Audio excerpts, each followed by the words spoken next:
السلام عليكم ورحمة الله وبركاته وكم جوت كبجمتوتا في جالتمتوتن هردوتوتن بيجي أورومو تكنولوجيا بكسما هردوتوني فيسبوك يبرتسا أوروماب الحمد لله أنا كوت نجيني كيا كان جالالا كان كوجادا باقي جرتني سناجيسو إجا هردوتوتن تيا فيديو را نكتت واي كاميرا منا كيسا إرا براني جودا يوكين بلا كاميرا منا كيسا جرو لميدة تين إرانغها جرو را براني جودا كناف هنگت أمور سجنتاكيتي نوردفا نفانا تران سنجاي جودا akkuma beekamu jechuudha kaameraan mana keessa jiru jechuudha lammiilee teenya kan biyya ambaa keessa hojjetan balaa guddaa irraan gahaa jira jechuudha keessaafuu warroota shamarranii jechuudha shamarran biyya ambaa hojjetan guutumtu jechuudha mana keessa kan hojjetan akkuma beektan jechuudha kanaaf kaameraan mana keessa jiru balaa guddaa irraan gahaa jira jechuudha manoota hunda sun taane mana tokko tokko kaameraan ni jira jechuudha kaameraa isa guddaa sun taane kaameraa xixiqqaa kaameraa adda addatu jira jechuudha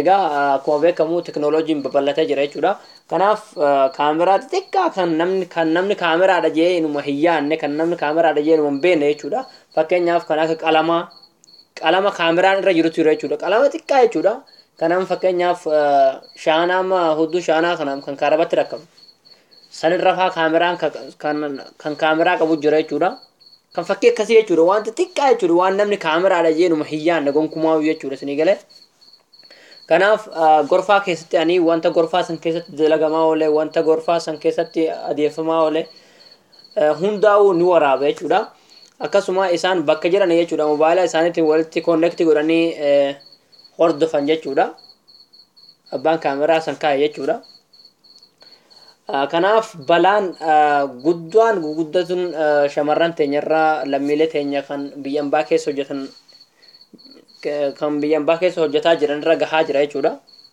kanaaf balaa sanirraa haala kamiin of eeguu dandeenya haala kamiin mobaayiluma keenyaan balaa sanirraa of eeguu dandeenya isa jiru ilaallaa jechuudha kanaaf viidiyoo kana laayik sheer godhuudhaan uummata oromoo hunda biraan akka nuuf geessan kabajaan isin gaafanna jechuudha dhiiraa dhalaan akka sheer nuuf gootanii wal biraan nuuf geessanii jechuudha okay suni waan salphaadha jechuudha haala mobaayiluma keessaniin itti of eeguu dandeessanitu jira jechuudha mobaayiluma harkaa qabdan jechuudha kaameraan mana san keessa jiraatu haala itti beekuu dandeessanitu jira jechuudha egaa appilikeeshiniidha kan buufattan jechuudha pilaastorii keessaa appilikeeshinii san yeroo buufattan jechuudha irratti dhootaniiti kaameraa mana kana keessa yoo jiraate ni iyya jechuudha mobaayilii keessa ni iyya jechuudha isinii galee kanaaf kaameraa san yeroo argine hoo malli goonu maali isa jechuudhaaf immoo fakkeenyaaf kaameraa bakka adda addaa kaan jechuudha isaan mana fincaanii keessa jechuudha yookiin hammaama jechuudha isinii galee akkasuma gorfaa isin raftan faa akkasuma immoo wanta yaanii bakka barbaadan kaan jechuudha kanaaf laazim mobaayila keessaniin wanta jiru hammaama keessaa gorfaa bakka bultanii bakka hunda jechuudha kan mobaayiluma keessaniin hubachuu qabdu jechuudha balaa kanarraa of eeguudhaaf hubachuu qabdu jechuudha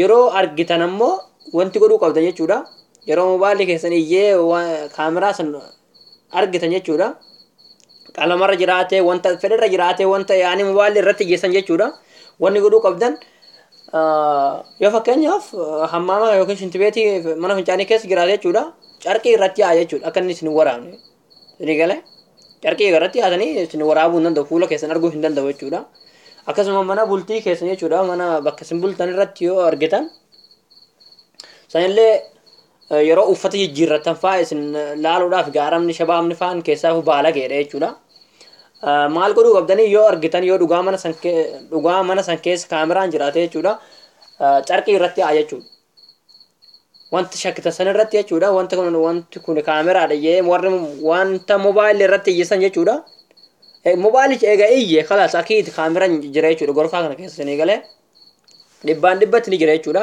kanaaf mobaayila keessaniin barbaaduu qabdan jechuudha wanta mana keessan wanta kaameraa mana keessan keessa jiru san jechuudha isinii galee akkuma itti dhiyaattaniin mobaayilii barsantiin isaadhaa dabala jechuudha isinii galee haaluma itti dhiyaatan jechuudha kanaaf yeroo argitan carqii irratti yaadhaa jechuudha akka inni isin waraabne gonkumaayyuu isin waraabuu hin danda'u jechuudha kanaaf haala kanaan mobaayiluma keessaniin balaa kanarraa of eeguu ni dandeessu dhibbaan dhibbatti jechuudha egaa kanaaf haala aappichatti buufattanii balaa kanarraa of eeguu dandeessan isin argisiisaa na hordofaadha jechuudha. Duraan dursa warroonni hagarraa YouTube channel Obsaa Teknoodha subscribing godhin akka subscribe nuuf gootan kabajaan isin gaafanna jechuudha. Subscribe godhuudhaaf akkuma beekamu YouTube channel keessan ni galtu jechuudha. YouTube channel keessan irratti kilikni gootanii achi booda jechuudha bakka searchii kanarratti jechuudha. Bakka searchii kanarratti Obsaa Teknoo jettanii barreessitu jechuudha. Obsaa Teknoo jettanii yeroo barreessitan kilik irratti ni gootan search gootanii achi booda haala kanaan profaayilii isaa isin fida jechuudha. Irratti kilik ni gootu jechuudha. Okay, achi booda maqaa isaa jalatti jechuudha subscribe ka jedhu diimattee ni jirti jechuudha. Warroota subscribe godhaniif haala kanaan diimatee subscribe ka jedhu dhufa irratti kilik ni gootu jechuudha. Achi booda jechuudha fakkii alaarmii tana jechuudha akka viidiyoon yeroo asirratti gallakkifame kallatti maan notificationin isin bira ga'u jechuudha. Yeroo tokko irratti kilik ni gootanii jechuudha. Haala kanaan YouTube channel kana subscribe gootanii barumsa adda addaa barumsa babbareedaa irraa argattu. YouTube channel kan subscribe godhuu hin dagatinaadha jechuudha. Hanga irratti namoonni muraasni subscribe godhanii jiranii. Kanaaf warroonni subscribe godhan akka subscribe gootan isinaaf irra jirra jechuudha. Okay, gara barumsicha har'atti yeroo darbinu jechuudha. Duraan dursa jechuudha Play Store keessan irratti ni galtu jechuudha. Achi booda jechuudha yeroo Play Store keessan galtan jechuudha bakka amma Google Play jedhu irratti jechuudha bakka search kanarratti hidden camera detector ka jedhu irratti kilik gootu jechuudha. Egaa achi booda kan awwalaa kana jechuudha irratti kilik ni gootanii egaa nama waan buufadhee qabuufu buusuun irraa hin eegamu jechuudha. Yeroo isin install godhatan jechuudha install godhatanii achi booda open kilik ni gootanii okay kun beeksisa jechuudha. Beeksisa akkana yeroo isin dhufe x kana irratti kilik ni gootu jechuudha. Achi booda jechuudha asirratti jechuudha kan awwalaa kanarratti jechuudha detect camera by radiation meter ka jedhu kanarratti kilik ni gootu jechuudha. Achi booda haala kanaan isinii fida jechuudha. Haala kanaan kun percent 70 irra jira jechuudha. Percentii gargara 60 isinii fiduu mala 50 isinii fiduu mala jechuudha. Naaf 70 fide garuu fakkeenyaaf nama mana kaameraan keessa jiru waan hin jirreefu jechuudha. Akkasitti orungaadee fide jechuudha. Garuu osoo fakkeenyaaf manni ani keessa jiru kaameraan jiraate jechuudha. Asirratti ni iyya jechuudha. Mobaayilli kun jechuudha ni iyya jechuudha. Kun orungaadee nama kun asirra as jala deemu kunillee jechuudha. Kunillee diimatuun akkatti fiffiiga jechuudha. Akkuma amma as jalatti fiffiigaa jiru jechuudha. Diimatuun as jala deddeema jechuudha. Ni iyya mobaayilli kun jechuudha ni iyya. Haalatti iyyuu sinan argisiisa jechuudha. Ammallee jechuudha kun amma fakkii soondii tana jechuudha yoo irratti kilik gootan ni hin iyyu jechuudha. Yoo haala kanaan x irra jiraate ni iyyu jechuudha. Haala kanaan ammoo yoo inni gootan x irra balleessan haala kanaan ni iyya jechuudha. Isinii galee kan lamataa kanarratti jechuudha ammoo manni keessa jirtan sun yookiin gorfaan isin keessa jirtan sun jechuudha. Mana fincaanii ta'e fakkeenyaaf gorfaan isin seentan sun jechuudha yookiin ammoo gorfaa isin bultan ta'e yoo dukkana jechuudha yoo manni sun keessa dukkana ta'e jechuudha. Fakkeenyaaf kaameraan dhaamaa yoo ta'e jechuudha. Kaameraan dhaamaa yookiin manni sun yoo dukkana keessa jiraate jechuudha yookiin manni sun keessa dukkanaa jechuudha. Kalamataa kanarratti jechuudha. Detect infrared camera ka jedhu jechuudha. Detect infrared camera ka jedhu irratti kilik ni gootanii manni sun yoo dukkana ta'e jechuudha. Fakkeenyaaf kun haala kanaan jechuudha barbaade jechuudha. Scan godhe jechuudha isinii galee. Haala kanaan scan godhee barbaadee iyyuu danda'a jechuudha. Yoommoo manni sun keessa kaameraan yookiin ammoo manni sun keessa kan ifu taate kalamata irratti dha'uun hin barbaachisu jechuudha. Yoo garuu akkuma isin jee manni sun keessa dukkanaa yookiin kan hin argine taate jechuudha. Asirratti dhootaniiti scan godhuu dandeessu jechuudha. Okay, garuu jechuudha manni sun yoo keessa ifaa ta'e jechuudha kan olii kanarratti filattu jechuudha. Garuu manni kan dukkana taate kan kalamataa kanarratti filattu jechuudha. Kanaaf haala mee mobaayilli itti iyyuun isin argisiisaa jechuudha. fakkeenyaaf mana kaameraan keessa jiru deemetan isin argisa jechuudha. Haala mobaayilii kiyyeetti iyyuu kanarraa fakkeenyi fudhachuu dandeessu jechuudha. Kanaaf na hordofaa jechuudha. Bakka kaameraan jiruun deema. Turtiin keessan na waliin haa ta'u jechuudha. Oke, hiriyoota kiyya eega barnaamija buufattanii booda telefoona keessan irratti amma isa asii argitan kana hidden kaameraa kan jedhu kana eega ka buustan booda gattuutanii jechuudha. Yoo kaameraan na bira jiraate ni iyya. Kaameraa yoo na bira hin jiraatin immoo hin iyyuu jechuudha. Eegasii ka gubbaa ka awwalaa kana tuutan. Akkuma argitan kana. Akkana magariisa iyyee yoo magariisa ta'eetiin lakkoofsa gabbu'aa ta'e naannoo kana kaameraan hin jiru jechuudha.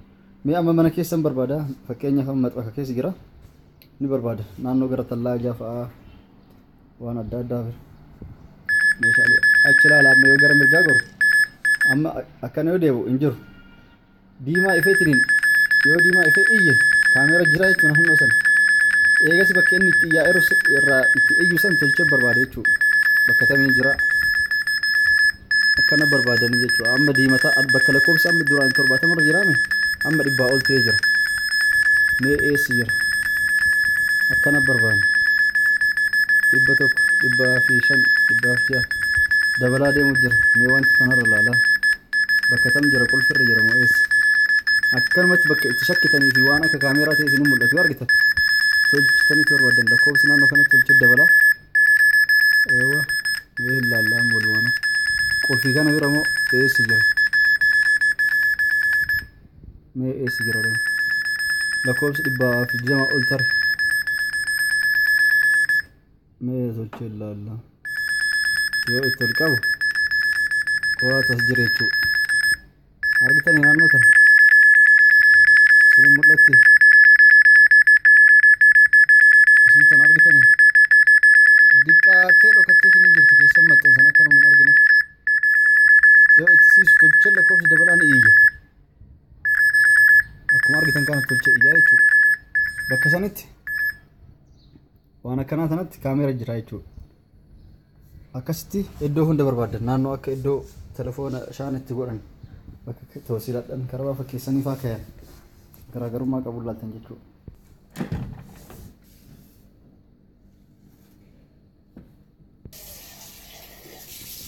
yoo isin jala dukkanaa'e isii tana tasadaffarra jirtu gattuu hixanii yoo keessa bakka jirtan addaan baafatanitti wanni gate yoo isin jala dukkanaa'e talammata irra jirtu tana gattuu hixan dukkana yoo ta'e isin mul'atu dide akkanatti irra qabdan argitan jechuu bakka kaameraan jiru sanitti isin iyyaa jechuu jiraatu argitanii bakka amma eda'oon irra jiru sanitti diimaa isin mul'isaa iyyaa jechuu yeroo akkana bantanii yoo akka bantaniitiin sagaleen isaa yeroo kama awwalaa suuxan ka awwalaa kan suuxanitti sagaleen isaa iyyuu dide asitti saayilentii yoo akkana eeksi qabaatiin iyyu jechuu isiniif yoo eeksi tan arraaban taniin iyya bakka kaameeraan jiru sanitti wanti kun kan dalagamuuf kaameeraa diqqoolee dhokatteef malee gugurdaa irratti qabdaniiti miti ka yaaltanii bakkoota hunda akkana irra yaala ni argattanii of eeggachuuf waan bareedaa. Okay, hiriyoota tiyyaa walitti deebinee jirra jechuudha. Egaa haalumaan amma isin argisiise kanaan yoo faayidamtan jechuudha dhibbaan dhibbatti sirritti jechuudha balaa kanarraa of eeguu ni dandeessu jechuudha. Egaa balaa irraa kan nama eegu rabbi tokkicha jechuudha garuu rabbi gaditti jechuudha rabbi waliin sababii ta'uun gaariidha jechuudha. Rabbuma kan nama eegu garuu rabbumatu nama eega jedhanii namni akka fedhe ta'uun gaarii miti jechuudha hanga danda'amaa ta'e tokko wanta tokkorraa of qusachuun balaa tokkorraa of qusachuun gaariidha jechuudha wanta beektan tokkorraa jechuudha. Egaa hiriyootan tiyyaa haalumaan amma isin argisiisan jechuudha. Mobaayilli keessan mana isin keessa jirtan san keessatti yoo kan iyyu taate yeroo appilikeeshiniin amma isin argisiisan irratti yeroo dhootanii yoo kan iyyu taate jechuudha dhibbaan dhibbatti kaameratu mana kan keessa jira jechuudha wantoota garagaraa kaasaatii sirritti mana san taftiisha godha jechuudha fattashaa ilaalaa jechuudha. Kanaaf haalaan amma isin argisiisan yeroo argitan jechuudha akka isin waraabne jechuudha carqii irratti haa jechuudha. Kanaaf haala kanaan balaa amma kaameraa mana keessa jirurraa of eeguu ni dandeessu jechuudha. Egaa wanta hunda barachuun gaariidha jechuudha hiriyootan tiyyaa wanti baratan tokko nama hin miidhu jechuudha. Wallaalin nama miidhama wanta wallaaltan tokko yookiin wanta hin beekne tokkotu isin miidha jechuudha wan malee wanni beektan tokko isin hin miidha jechuudha. Kanaaf waa hunda barachuu hin jibbina jechuudha. Waa hunda barachuudhaaf yaalii godhaa jechuudha. Isin galee wanta tokko mishaa tahee badaa tahee laazim barachuun dirqama jechuudha. Waan fedheeyyuu haa ta'u barachuu yaalaa malee barachuu hin jibbina jechuudha. Isin galee fakkeenyaaf wanta tokko mishaa yoo ta'e mishina isaa bartanii itti fayyadamta jechuudha. Akkasuma yookiin immoo wanta balaa namarraa hin qabu yookiin wanta badaa tokko wanta nama miidhu tokko yoo ta'e irraa of qusattan jechuudha. Akka wanti kun nama miidhu akka wanti kun balaa qabu ni bartan jechuudha. Isin galee kanaaf waa hunda baruu hin jibbina jechuudha. Waa hunda baratuudhaaf yaalii godhaa jechuudha. Egaa viidiyoo kana warroota afaan Oromoo dubbatan hunda biraan akka sheerii nu gootanii biraan nuuf geessan kabajaan isin gaafanna.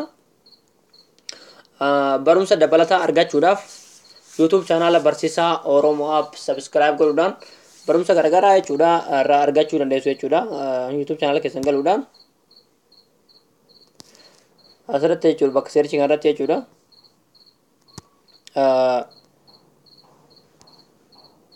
Barsiisaa Oromoo app jettanii search gootu achi booda irratti kilikni gootu jechuudha. Egaa haala kanaan profaayilii keessanii fida jechuudha. Irratti kilikni gootanii viidiyoo 79 irratti gallakkifame haga irratti maqaa kan jalatti jechuudha. Subscribe kan jettu ni jirti jechuudha. Irratti kilikni gootu jechuudha. Haala kanatti diimarraa bifa kanatti jijjiiramte jechuudha. Akkasuma fakkii alaarmii jechuudha. Irratti kilikni gootanii jechuudha. Achi booda yeroo viidiyoon asirratti gallakkifame notifikashiniin kallattimaan isin bira ga'a jechuudha. Kanaaf viidiyoo babbareedatu nurra jira jechuudha. Barumsa gaggaariitu nurra jira. Dhuftanii YouTube channel kanarraa akka barattan irratti isin affeerra jira jechuudha. Egaa hiriyootan tiyyaa yookiin hordoftoonni tiyyaa jechuudha. Barumsi kiyya kanarraa asirratti raawwataa barumsa biraatti naga walitti deebinutti nagaan naaf jiraadhaa galatooma barumsa gaarii isiniif haa ta'u. Sheer godhuun dagatina.